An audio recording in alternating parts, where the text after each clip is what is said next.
Suzy, this is your March 17th, 2025 lesson. The swing looks good, okay? You can play with this swing all day. We'll just play this. And yeah, see, you're relatively on plane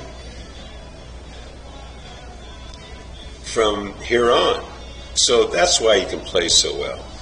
So what I did was look for things that cause inconsistency, okay, things that can't be repeated and cleaned up.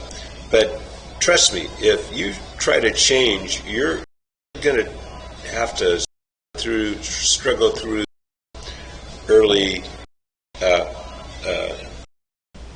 problems.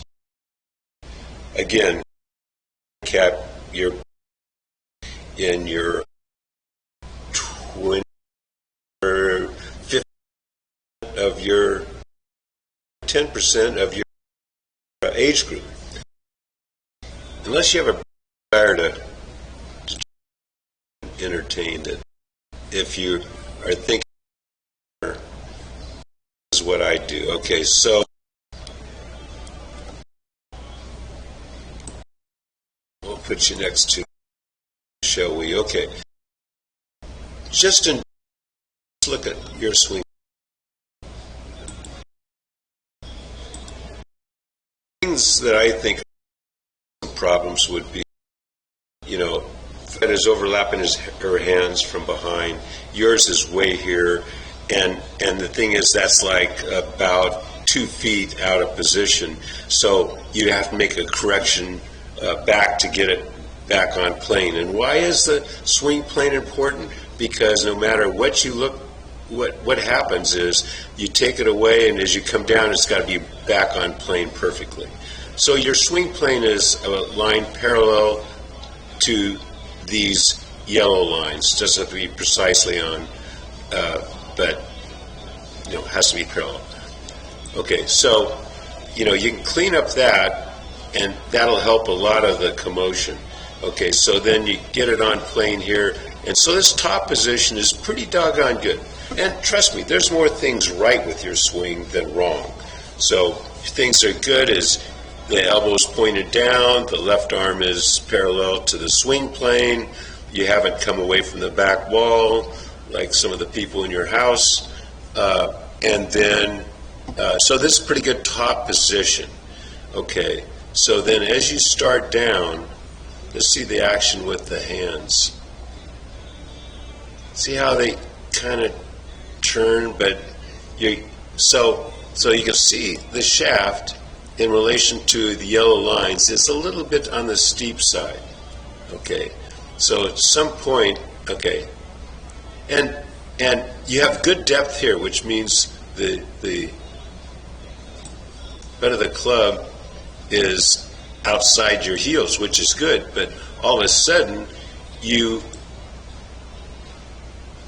so what happens is you spin your left shoulder like a tennis forehand.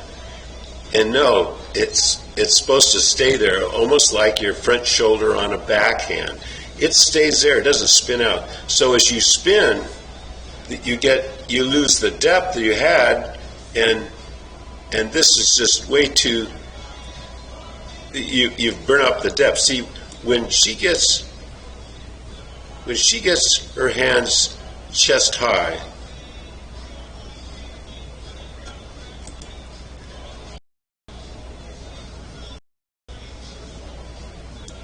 See, her hands are over her hands over her bicep. Okay. Anyway, so and ideally we want to get the best checkpoint is, like I said during the lesson, is when your hands get waist high. The shaft, see, it's a solid line. It should be on your forearm. All good players. See, Michelle Weiss is right on her forearm. So I'll give you a photo of that, and you just do the mirror work and copy her position. Then as you come through, so many good things from here on, right? So you keep the left hip against the back wall, and at impact you see both hip pockets at impact. It's really good. I mean, that's why you can whack it. And see that right knee is just turning, and you get your belt buckle facing the target. It's really good. Okay, so now you have a unique movement to Suzy Jones that's costing you some direction and power. As you come through, see that left arm? It gets folded up, and even your half swing, and we had you throw the club, you had that action where you bent that left arm back. Watch what she does as she comes through. She releases, and her left arm is straight, and then it goes, then it finally bends when it's up here. So at this point, both arms are straight. You've got this going on. See how that's bent and back here? I'll give you a copy of that. So, you know, you've had that since day one. It's costing you. It's costing you direction and distance. Okay. So I'd recommend trying to fix that. Okay. Get in the mirror. Get to her position. You know, and then through impact, both arms are straight, clear, as far as you can go in the follow-through. So face on, pretty good swing, you know, good weight shift, turn your belt buckle to the target, that's real good. Let's compare it to, let's point at some things we did from down the line. Okay, so the main thing is, watch as you start your downswing. See that left shoulder kind of is spinning, and then the shoulders are open even before impact. Watch wheeze. So this is the top. Oops. The top. Now watch. Here's her weight shift. See that weight shift? There's a lot of movement, and the shoulders are still severely closed. They're closed. And then prior to impact, they're still closed. Okay, so this is where we get into, remember, you drop your hands. So from this position, you don't do any of the shoulders. You just take the hands and drop them straight down. That's the first move. You know, from down the line straight down. Okay, so we worked on that. So then to you before about getting your chest in your way.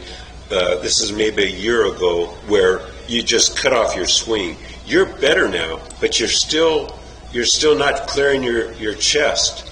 So in here, it stops, and see how your arm bumps into your pec there, and then you're forced into that crazy left arm thing, and now you finally turn your shoulders. Now, once you start rotating the shoulders, now watch Michelle get her chest out of the way after impact. So from here on, now she's turning her shoulders like crazy. See?